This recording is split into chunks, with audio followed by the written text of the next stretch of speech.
Welcome to the Slop Temple. We pray this video helps. You begin by confirming eligibility. You must be an artisan or tradesperson within the scheme's age and income criteria. Next, collect core documents, Aadhaar, ID, bank passbook, skill certificates, and any prior registration. Once done, open the PM Vishwakarma portal or go to the local implementation office. Start a change of trade application there. Provide existing registration details so officials can link records. Doing this now prevents delays later and ensures your new trade is accepted under the scheme. You now complete the change request form, online or on paper, entering the new trade code, clear justification, and dates of experience.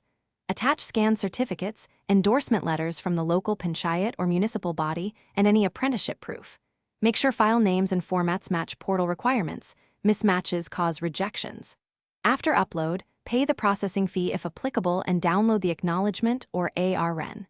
Keep that receipt. It lets you follow status and respond quickly to queries from the agency reviewing your change. Finally, track the application and respond to verifier questions promptly. Verifiers may ask for originals during inspection. When approved, ensure the new trade is updated in your training, credit linkage, and benefit records so you receive appropriate support. If the application is rejected, read the reason carefully. Commonly, it's mismatched documents or missing endorsements.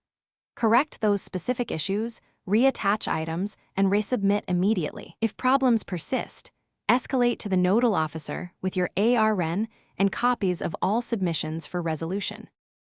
Thanks for watching. Consider subscribing if we helped you.